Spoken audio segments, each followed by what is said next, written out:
आपण काल जी चेंबूरमध्ये घटना घडली अर्थात दुर्दैवी आहेच, पण आपण साधारणपणे पाहिलं असेल मुंबईमध्ये असेल, महाराष्ट्रामध्ये असेल, संपूर्ण देशामध्ये गेल्या 1-1.5 वर्षात आपण अनेक बातम्या अशा पाहतो, कुठे मेट्रोची स्लॅब कोसळून खालती कोणीतरी चिरडलं गेलेलं आहे, कोणी गाडी चालवत असताना रिव्हर्समध्ये गेलं आणि बॅरिकेड नसताना कुठच्या तरी खड्ड्यात पडून गेलेलं आहे. ह्या सगळ्या घटना ज्या होतात आणि खास करून आता पावसाळ्यातल्या ज्या घटना आहेत झाड पडण्याच्या, काल रात्री अजून 2 झाडं पडली, आत्ता 10 वाजता एक झाड मुंबईत पडलेलं आहे.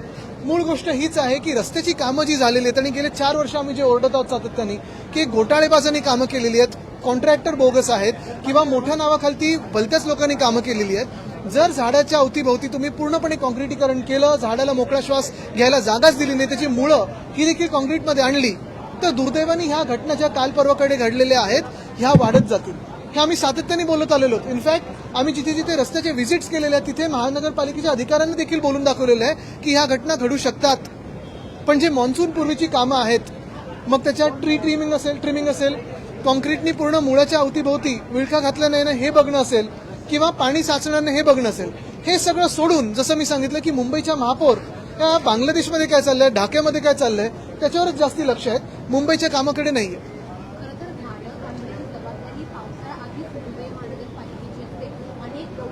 ट्री ट्रिमिंगचं असेल, नालेसफाईचं असेल, अनेक आमदार सातत्याने बोलत आहेत, आम्ही देखील बोलत आहोत. आणि नुसतं ट्री ट्रिमिंग नाही तर जे कॉन्क्रिटीकरण झालेलं आहे, उठसूट सगळीकडे कॉन्क्रिटीकरण झालेलं आहे, मुळांच्या अवतीभोवती जेव्हा कॉन्क्रिटीकरण होतं तेव्हा ते झाड धोकादायक होतं. हा बेसिक कॉमन सेन्स आत्ताच्या शासनामध्ये नाहीये.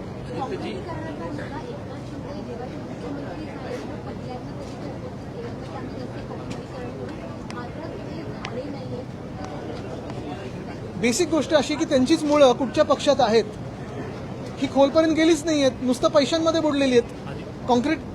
कॉन्ट्रॅक्टरांच्या पैशांमध्ये बुडलेली ह्यांची सगळी जी मुळं आहेत ती आता तुम्हाला दिसते की ती झाड त्यांचं नाजूक आहे, बाहेरून सपोर्ट घ्यायला लागतोय, बाहेरून त्यांना अजून बांबू लावून घ्यायला लागतं त्यांच्याच भाषेत. ज्या प्रकारे सध्या जी झाडं पडताना पाहायला मिळत आहेत अशाच प्रकारची आज सुद्धा पडताना पाहायला मिळाली होती. अनेकांना जीव गमवायला काय पावसाळा जेव्हा सुरुवात होती त्यावेळेला अशा प्रकारचे मृत्यू होते. थांबणार कधी? कारण थांबणार जेव्हा कॉमन सेन्स या शासनामध्ये येईल. आपण पाहताय गेले 4 वर्ष आम्ही जे कॉन्क्रिटीकरणचा घोटाळा त्याच्या विरोधात बोलत आहोत.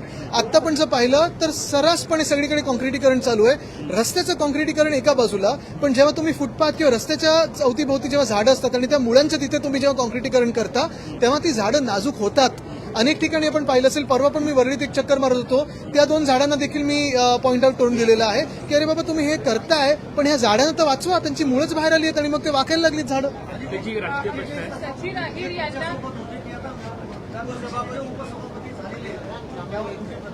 त्याच्यात प्रतिक्रिया काय? महत्वाची गोष्ट म्हणजे मिंदेंच्या पक्षामध्ये जे खूप इच्छुक होते, आता त्याच्यात कॅटेगरीज आहेत, ज्युनियर गद्दार कोण, सिनियर गद्दार कोण, सुपर सिनियर गद्दार कोण.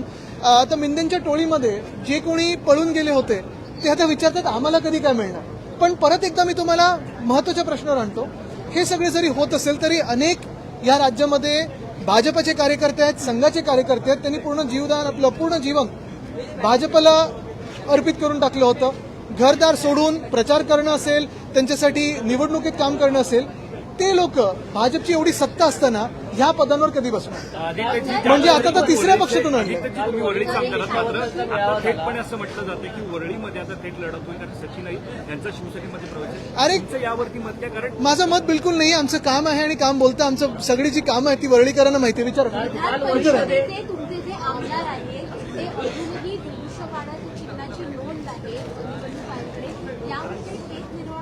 मला वाटतं एक महत्वाचं निवडणूक आयोग असेल किंवा सर्वोच्च न्यायालय असेल, पूर्ण आदर ठेवून आम्ही हेच सांगत आहोत की जे आमच्यासोबत झालं त्यानंतर राष्ट्रवादी काँग्रेससोबत झालं, आम आदमी पार्टीसोबत झालं, टीएमसी सोबत झालेलं आहे आणि इतर पक्षांसोबत होऊ शकतं. पण ही जी काही चिंधडे उडवलेल्या आहेत लोकशाहीच्या, ह्याच्यासाठी जबाबदार कोण आहे? ह्याच्यात जर न्याय निवाडा, जर आम्हाला आमच्यासाठी जो आम्ही न्याय मागत होतो तो आधीच मिळाला असता तर आज देशाची ही स्थिती झाली नसती. आम्ही वर्षांमागे वर्ष, तारखांमागे तारखं नुसतं वाट पाहत आहोत. न्याय कधी मिळणार? आता 30 तारखेला तारीख आहे, पण वेळ मिळेल का आणि न्याय मिळेल का? माझ्यावरती टीका केलेली आहे.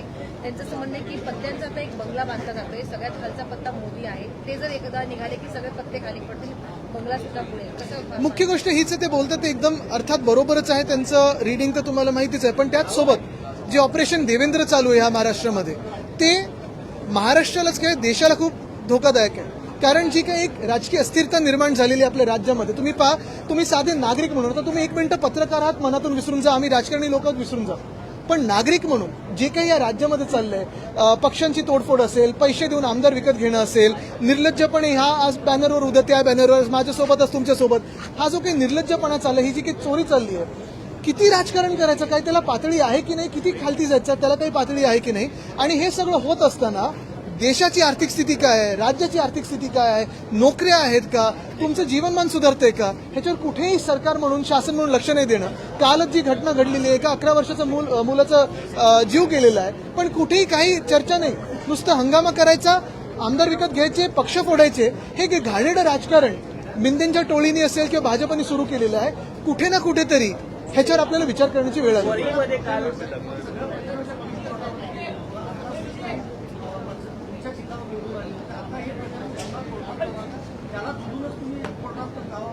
आता 30 तारखेची वेळ तर बघा, आता थोडी मेळावा पार पडला. सुनील शिंदे होते, किशोरी पेडणेकर होत्या, जवळपास 500 अधिक कार्यकर्ते होते, पण काही कार्यकर्ते सचिन अहिरेंसोबत जातील देखील आता बोललं जातंय. कसं पुनर्बांधणी वळीची करणार? अरे बोललं तर त्याच्यावर आमचे लक्ष नाहीये. मुख्य गोष्ट हीच आहे की संपूर्ण महाराष्ट्रामध्ये आपण आत्ताचा पण दौरा पाहिला असाल, जे जनता आहे ती उद्धव बाळासाहेब ठाकरे या नावावर विश्वास ठेवते. चित्र असं आहे की वरळीची निवडणूक ही सचिन अहिरे विरुद्ध आदित्य ठाकरे होईल. काय कसं जाऊ दे, त्यांचा कालचा मेसेज थोडा वेगळा होता, पण मुख्य गोष्ट हीच आहे की लढो अथवा न लढो, आमच्या कामावर विश्वास आहे, आमच्या पक्षावर विश्वास आहे आणि जनतेवर विश्वास आहे. मुख्य गोष्ट हीच आहे की तुम्हाला परत एकदा मी एका महत्वाच्या विषयावर आणतो की हे सगळं होत असताना जे आमदार किंवा जे खासदार आज मिंदेंसोबत जात आहेत किंवा भाजपसोबत जात आहेत, त्यांनी जनतेला फक्त एवढं उत्तर द्यावं की जे अयोध्या लुटत आहेत, जे उज्जैनची भूमी लुटत आहेत, तुम्ही त्यांच्या मांडीला मांडी लावून कसे बसू शकता. हे इंग्लिश पण आत्ताच विचारा, नंतर बाहेर नको. ते बघा थांबलेत तिथे.